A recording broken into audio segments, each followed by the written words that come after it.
This young boy was forced to flee his war-torn country. A few years later, he became one of the greatest midfielders of all time. From a refugee to a national hero, this is the heartbreaking yet inspiring story of Luka Modrić. Modrić became one of the most famous and beloved figures in his country, representing it many times. But if we go back a few years, we uncover a much more terrifying story that this young Croatian boy had to survive.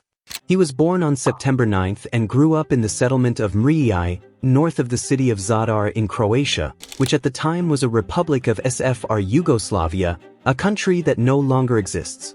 He spent many of his early years in a stone house with his grandparents, where he herded goats.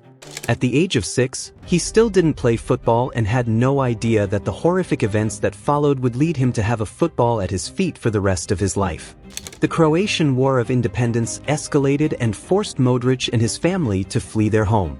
Most of his family managed to escape, but the same cannot be said for his grandfather Luka, whom little Luka would never see again. Luka then spent the following years of his life in the CR Hotel in the ancient city of Zadar. And it was during these years that Luka discovered the love of his life, football. During these years, thousands of bombs fell on his country, and football became his escape from the terrifying reality. Luka remembers this period as a tough time for both him and his family, whose parents were also trying to shield their childhood from the impact of the war. This period shaped Luka's character. He spent most of his time playing football in the hotel parking lot, but he also started attending school and a sports academy. Because he was considered too young and light, he was not signed by the biggest professional club in the region. However, this was not the first time Luka faced difficulties. After success at a youth tournament in Italy, Tomislav Basic arranged for Luka to move to Dinamo Zagreb at the age of 16. It was there and during a loan spell in the Bosnian Premier League that he began developing his incredible technical skills, which now set him apart from almost all other players in his position. In 2003, he was named Player of the Year in the Bosnian Premier League and later stated, "Anyone who can play in the Bosnian Premier League can play anywhere."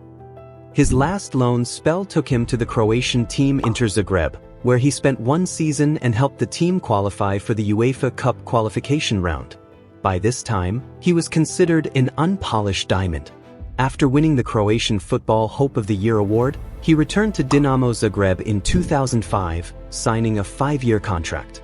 With the money he earned, he was finally able to buy an apartment in Zadar for his family and at least start giving them the life they deserved after investing all their savings into Luka. Contributing 7 goals in 31 matches during his first 4 seasons and helping them win the league. In the final match against AXS, they went in with a 1-goal deficit until they were awarded a penalty, which, of course, had to be taken by star Luka. He calmly converted it, and the match ended 1-1 in regular time. In extra time, they won 2-1. The little boy had now made it to Europe. In his last home game for the club, at their home stadium, Modrić received a standing ovation, and fans across the stadium held banners to show their love for the young man. His last season with the club helped them win the championship with a 9-point lead. He was, of course, closely watched, and clubs like Barcelona, Arsenal, and Chelsea were interested, but Luka wanted to wait and consider his options before making a final decision. Surprisingly, it wasn't any of these clubs that secured him. Manchester City and Newcastle United also pursued his signature, prompting Tottenham chairman Daniel Levy to immediately fly to Zagreb to convince him to move to North London, and succeeded. It was the first transfer of the summer transfer window in the Premier League and equaled the club's transfer record at £16.5 million. He was given the number 14 shirt, reportedly in honor of the legendary Johan Cruyff. His start in England was very slow, as he suffered a knee injury and was labelled by parts of the media and Arsenal manager Arsene Wenger as too lightweight. He still hadn't reached full physical maturity, but as you know, fate's adversity pushed Luka to become even better. Luka stated, "Critics push you forward to show people they are wrong. Maybe I look light, but I am really strong, both mentally and physically." Unfortunately, this corresponded with poor form, which raised concerns for both him and the Croatian national team. He spent his early time at Tottenham as number 10, until new manager Harry Redknapp moved him to a position where he was more comfortable on the left wing or where he truly found his place, in the center of the field. The new manager saw Luka's potential and planned to build the whole team around him. Now, in his comfortable position and able to influence the game, he began to flourish, scoring his first competitive goal against Spartak Moscow. Modrić began to settle in, and goals in several Premier League matches gave him the confidence he had in Dinamo to take over games and lead his team to victory. Before the start of the 2010-11 season, Redknapp described Luka perfectly. He's a hell of a good player and every manager's dream. He trains like a demon and never complains. Given what we know about his upbringing, it's no surprise that he had no reason to complain about living his dream life, taking care of his family, and playing his favorite sport for hundreds of thousands of pounds. After a great start to the season, another challenge awaited him. In the 2-1 win over Birmingham, he had to be substituted due to suspected thigh injury.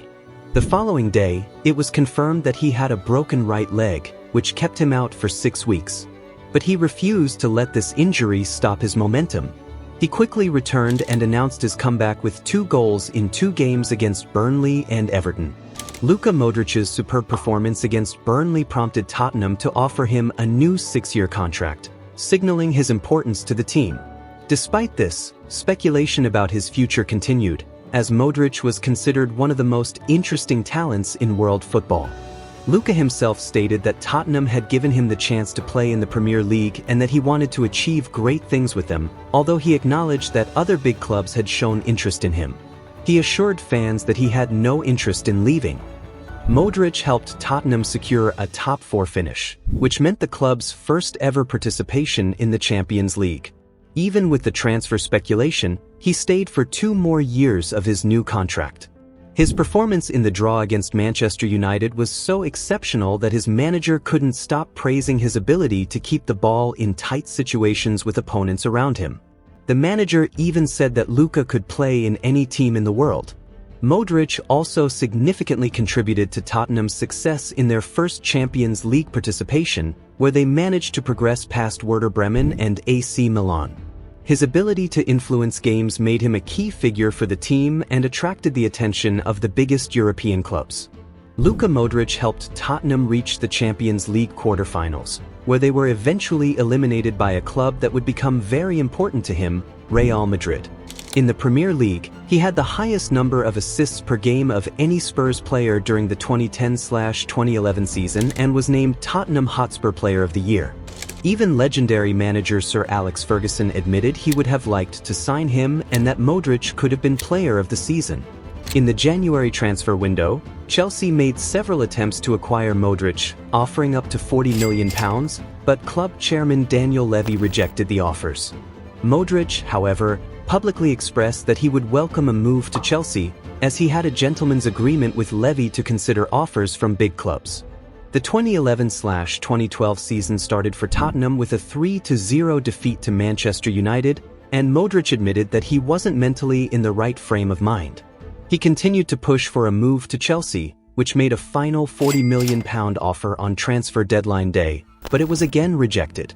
Nevertheless, Redknapp told Modrić to focus on his game, and during the summer transfer window, Modrić finally fulfilled his dream by moving to Real Madrid for £30 million and signing a 5-year contract.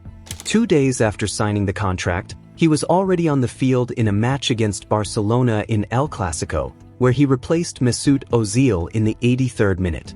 Madrid won the match, and Modrić earned his first trophies in the form of the Spanish Super Cup, more than he had won in 4 years at Tottenham.